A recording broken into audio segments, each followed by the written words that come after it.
What's going on, everyone? Miguel here at Retro Basement. Remember to like, subscribe, and hit that bell button to let you know when I come out with new videos. Also remember to check out my contest on Twitter. And also check out my Patreon, $1 a month, when it helps out the channel. And also you get extra entries for the contest that I do when you're a Patreon member. So let's get into the nitty gritty of this discussion, this video discussion about the Atari box or whatever it's called, and about the Polymega. I see a lot of people going around saying, oh, these consoles, what have you, are a scam. I don't necessarily think they're a scam. If something is delayed, it doesn't mean they're not necessarily going to deliver the product to you. It just means they're doing whatever behind closed doors. Maybe to make it better, or maybe just because they're behind with the components that they need. And it's a possibility that they could be lying about certain things. It's a possibility that they're just behind on the components that they need to order to have these things constructed in time for a spring release or whatever the original release date was for each one of these. I know when I talked to the guy at Polymega, it was supposed to release in December of 2018, and we're in 2019 now. So, and it's not here. So we know what the end result of that was. And now we just found out through a series of tweets that should have just been combined in one tweet. It's kind of silly, but I'm not talking ill of the company. I just said it was kind of silly the way they did it. They should have just gave us all the news in one tweet. You know, okay, we're upgrading the console to this chip because we believe it will function better. Okay, on the eve of Sega Saturn's anniversary, the 25th anniversary, we got 99.9% compatibility of 99.1% or whatever it is. Those tweets should have been combined. It shouldn't have been 6 or 7 tweets to tell us that, hey, and the last bit of bad news, delayed.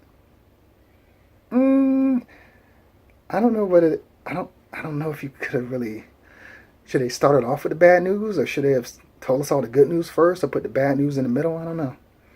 But the funny thing is that they're doing another pre-order. I don't know. I'm just speculating, because maybe they don't have certain funds that they need for these upgrades to the console, and doing another pre-order is how they're going to get that. I don't know how successful this second attempt is going to be when a good number of people are already pissed at them. It's kind of like the fool me once, fool me twice kind of thing. And yeah, you're allowed to get fooled twice, but if you get fooled that third time, then there's something wrong with you. But I guess people might let them fool them twice. I don't know if I'm going to pre-order this console because, you know, money's tight and other things. I might wait for a retail version or see if I'm one of the lucky individuals. If they'll send one to me, that I'll probably show off on the channel and talk about it. I talked to the CEO, but that don't mean he's going to send me anything. So it is what it is. Might have to fork over a few bucks to get it. I don't, if it comes to fruition, that is. I believe it will, because I've seen the physical box is changed.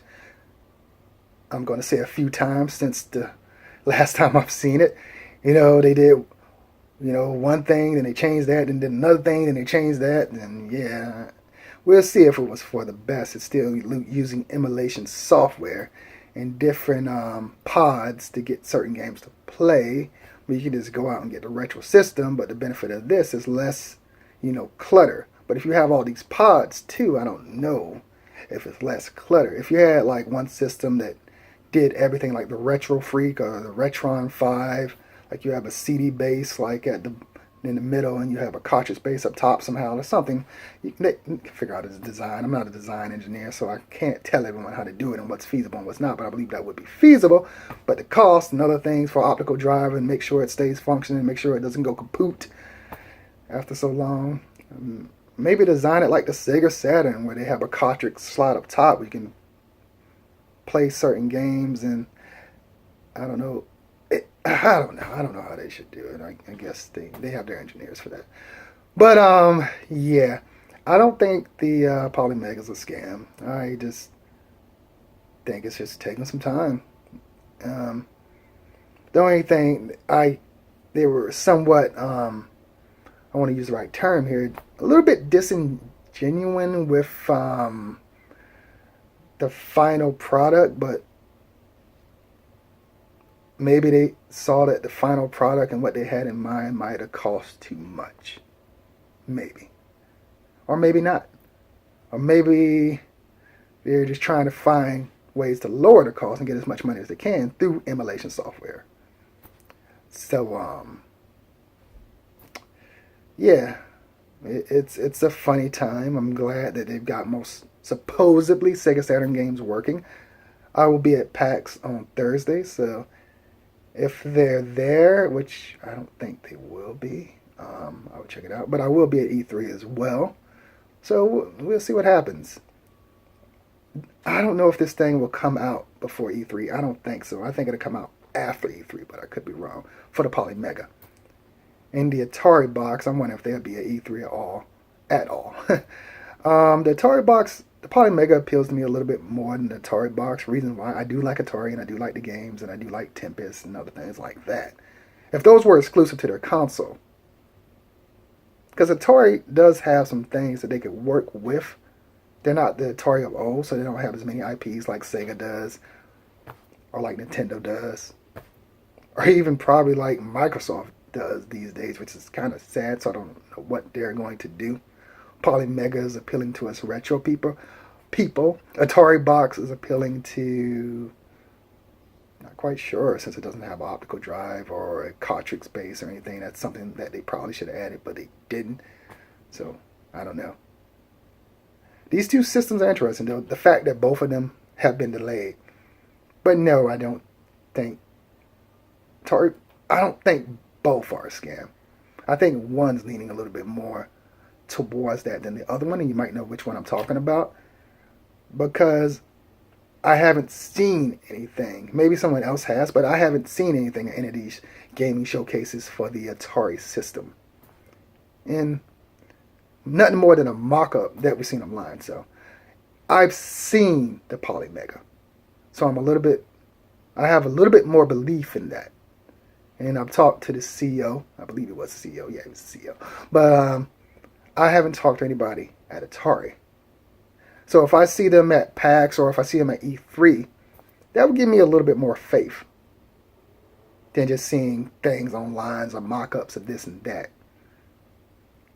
I can't in good conscience invest money in something that I've never seen. Like Polymega, I could probably invest in a pre-order for, because I do believe that will come to fruition.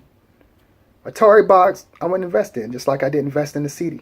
Actually, I did invest in the CD, but I dropped it because I didn't believe it was going to be successful. And lo and behold, the CD was not successful. It was kind of trying to do what the Polymega's doing. But I've never seen anything from the CD either, because, of course, I've never seen anything because it didn't make it past the exit stage, basically. And Polymega did. Atari box did, because of the nostalgia of the Atari name. But, and it's funny. You know, let's put a third system in this video. The Stadia, or whatever it's called by Google. Stadia. I wouldn't be surprised if that's delayed as well. None of us have any money invested in that, though. It's Google. And we shouldn't have. Google's Google is full of money. I mean, they could fail several times and still be okay, just like Microsoft. But I wouldn't be surprised if this Stadia, whatever it's called, is delayed as well. I'm just adding a third console to the mix. And I don't know if we want to call it a console because it's a freaking controller that basically screams data from a supercomputer, probably. I don't think it's that great of an idea. In my opinion, I'm not knocking Google. I think they should have went full on either screaming box or, console, because they have the money. Is Google just trying to push people towards that because they have the money? We're not ready for that. People don't have the internet speeds, as I've talked about, as other people have talked about. We just don't have the internet speeds for this yet. Stop trying to push people towards digital when the world is not ready. It's like trying to push people towards 8K when a lot of people still probably don't have 4K televisions yet, or 4K this and that, or 4K computers. I just recently got a computer that's has a 4K screen and 4K enabled and blah blah blah. But yeah, I believe Google's trying to usher in something that people aren't ready for.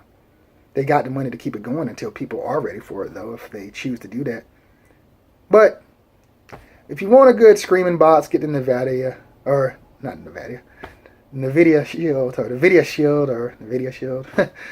But that's a good console. I did an unboxing because I finally opened it in 2019. I opened up my 2017 version.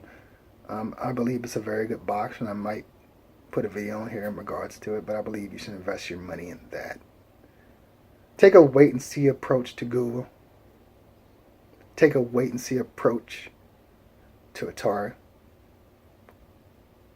And I'm not getting any money for this in regards to Polymega, but I feel Polymega is a little bit more safe. You know a little bit more what you're getting into because it's emulation software. And that's pretty much it, guys. You know, let me know what you think in the comment section below. Google hasn't showed off any games or a price point. Atari showed off a overpriced box thus far. And the NVIDIA Shield is kind of where it's at in regards to if you want something like that. And the Polymega seems cool, but we'll see. Anyway, yeah, guys, I'm tuck it out. I've been talking too much. Remember to like, subscribe, and hit that bell button to let you know when I come out with new videos. Be sure to check out my contests on Twitter, and $1 a month really helps out on my Patreon. It also gets you extra entries for the contest that I do for the 12 months of Funko, for a video game contest that I do that I have ongoing on my Twitter. So check that out and follow me. Take care, everyone. Let me know what you think of the NVIDIA Shield if you have one. And no, that's not a gaffe in regards to my speech. I want to know what you think of the NVIDIA Shield if you have one. Do you think it's better than these other consoles, minus the Polymega? You know, the Stadia, the Atari box. I don't know. Let me know. Let me know what you think. I love to hear comments. I like to hear people chatting to me, you know. Let me know their opinions. Whether they think all of these consoles are trash and they're not interested in any of them. Let me know why. Peace and love, guys. Adios.